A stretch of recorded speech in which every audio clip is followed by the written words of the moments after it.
Whoa! What a good morning. Hype is real. After so many delays due to COVID, I know it can't be helped, but the trailer for Reflections of Crystal patch 5.3 of Shadowbringers is finally here. I got up this morning, I saw that the trailer was ready, and I was like, I'm going to watch it. I was like, no, I'm not going to watch it.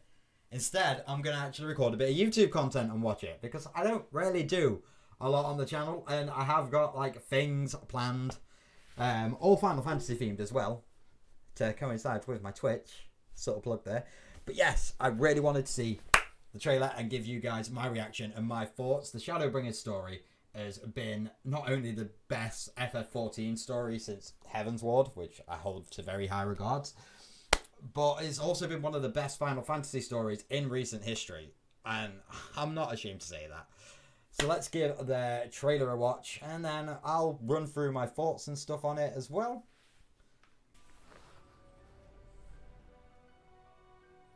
Crystal Tower, standard. Is that a meteor shower?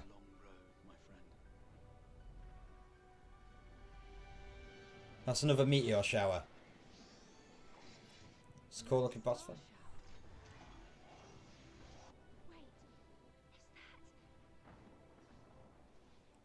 And then may come a day when you forget the faces and voices of those you have met along the way.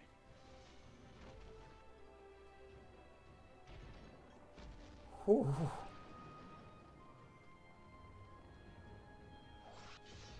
Excellent. I had intended to speak with you alone.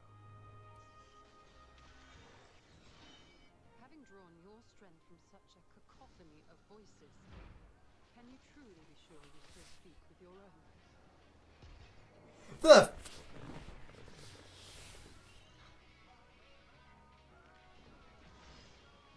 I'm sorry, are we getting a mech fight? Am I going to get to fight in a mech? Flying in a Realm Reborn! Yes!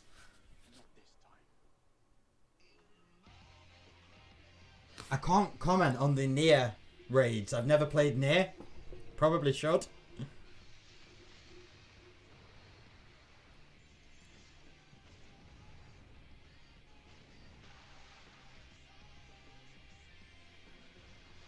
Dwarven beast tribes, maybe?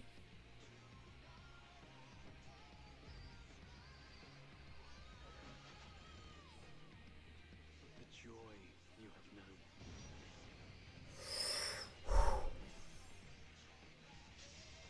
The pain you have felt. The prayers you have whispered and answered.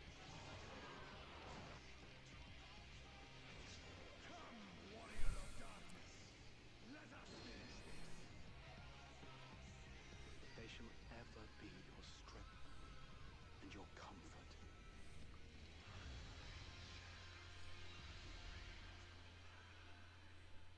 When all is said and done,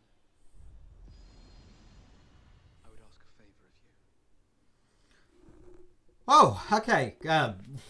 Quite a bit to unpack just there. Quite a bit. Wow.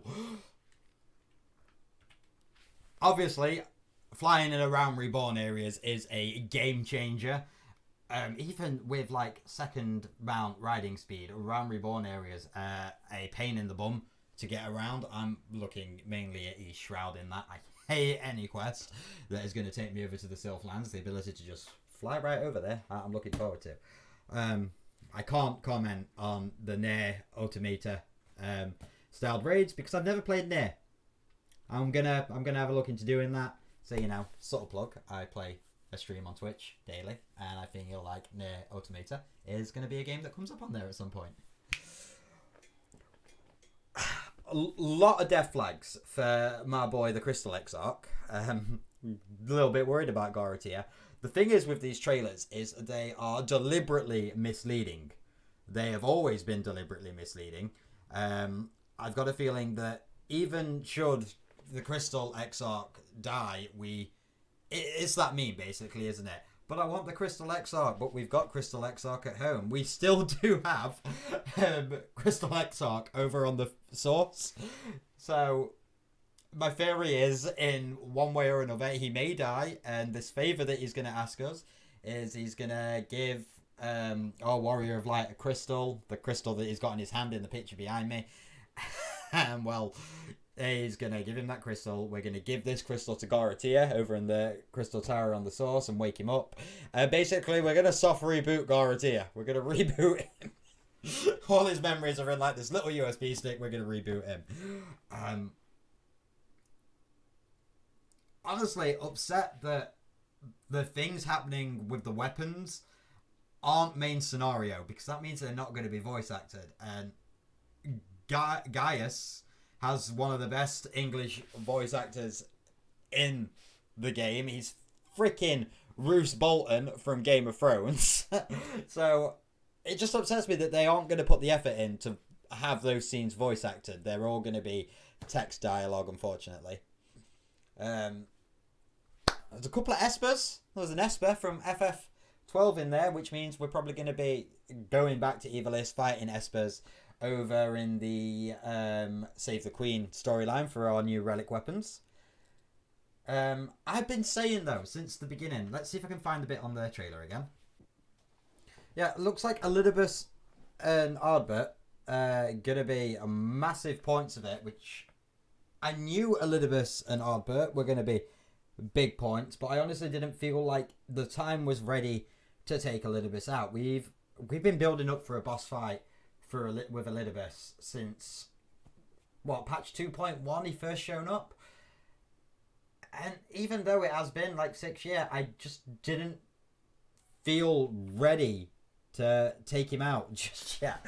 I feel like Elidibus has got a lot more to do, and taking him out is the end of the entire Ascian storyline. But I want to emphasize on that. It's the end of the Ascians. It is not the end of Zodiac.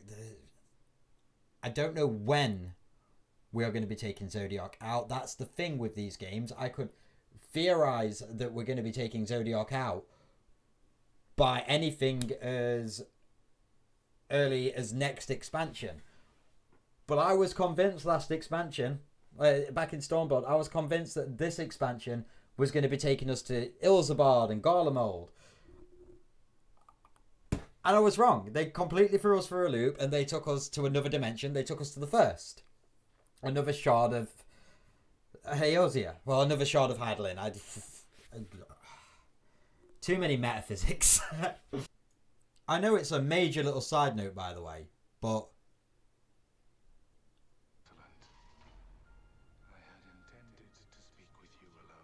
can we just address that my Warrior of Light has learnt how to climb a ladder? From such a cacophony of voices. Can you truly be sure you still speak with your own? That bit's really getting me. With such a cacophony of voices, can you assume the one you speak with is your own? Something to that effect. Who is Y'shtola talking to? Because I might theorize that she is speaking to Elidibus. You know, he's been around a while. Or is she talking to us? Does she know what happened with Ardbert? That we are like, we're an ancient. We're 9/14 parts complete now. Rejoined. 9/14 parts rejoined. Is she talking about all the other things that we've rejoined with, like when we rejoined with Ardbert? These trailers always give me more questions than answers, and I'd love to say I'm going to get them all answered by the 11th of August. But I'm probably not. I'm probably going to have more questions, because Shadowbringers left me with more questions than answers, and each patch afterwards has left me with more questions than answers.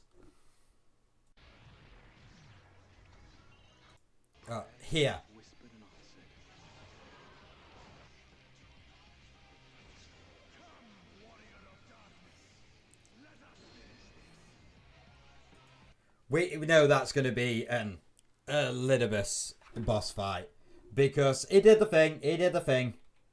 Whenever we fought an Ascian, bang comes their Ascian evil mask of darkness, and then we fight them. But he did exactly what Crystal Exarch did at the end of Shadowbringers.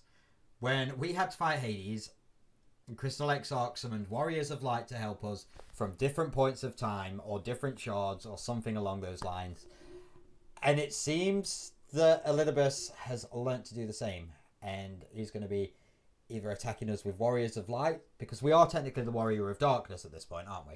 So maybe he's convinced other Warriors of Light that we are evil and we're going to attack. They're going to attack us, and they're from different shards or different points of time. Or get your tinfoil hats on for this one, by the way. He awakened the echo in a lot of people of the last expansion and persuaded them to go on adventures and become Warriors of Light while using Ardbert's skin, which is... I'm still not happy about that, by the way. What if those people that he revealed the echo to are now tempered by Zodiac and he has fully enthralled them, and he's controlling them and he's going to use them to attack us? I wouldn't be completely surprised at this point if the secret trial that we've heard so much about that they're not revealing anything about is going to be us versus Elidibus in Ardbert's body versus 13 different tempered Warriors of Lights or Warriors of Lights from different time periods. Like I say, I can theorize and fan theory about this game till the cows come home, but 9 times out of 10, I'm probably going to be wrong. Whatever the case, I've got to say, I am really hyped. I recently started replaying FF14 because I'm a sadist. I absolutely love the story. Even Realm Reborn and its constant fetch quests. But yeah, I recently restarted the game. I'm up to Heaven's Ward. I'm playing purely on Twitch with this character. And I kind of want to get as far as I can into Stormblood with this character so I can appreciate the story coming on that character rather than going back to my old main. But that's probably not going to happen, so we're probably going to be seeing a bit more of Karu Umaru over on Twitch. We haven't played on Karu in a while.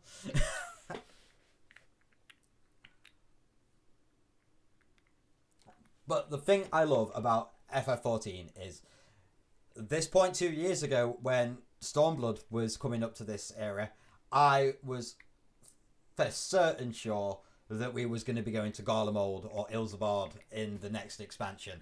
And that wasn't the case. We completely jumped worlds and we went to the first. It'll start setting up for something similar again now. I know FanFests have been cancelled, but they were right around the corner, and that's when they announced the new expansion. And I can't even theorize where we're going to go. I want to say we're going to be going to Ilsabard, but I can't confidently say that, knowing that Square like to just throw us for a loop occasionally. Damn. I'd like if the next expansion took us completely to Evilis, but with the Save the Queen questline taking us there again currently, I'm not sure.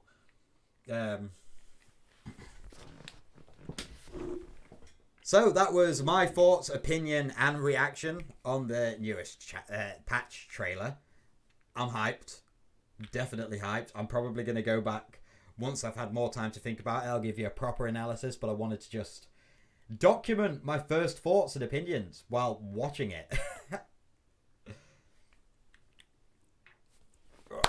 If you appreciated the video, click subscribe. Follow me on Twitch because I'm there most of the time. I'm not here that often. However, I've got new videos coming out soon. I've got a video for a new DPS class idea that I read up on Reddit and really liked it. So we're going to be talking about that soon. And we've got the FF Monster Files videos coming up relatively soon as well. Got about 3 or 4 of them recorded. They just need editing. So, thank you for stopping by. Thank you for watching this video. And may you forever walk in the light of the crystals.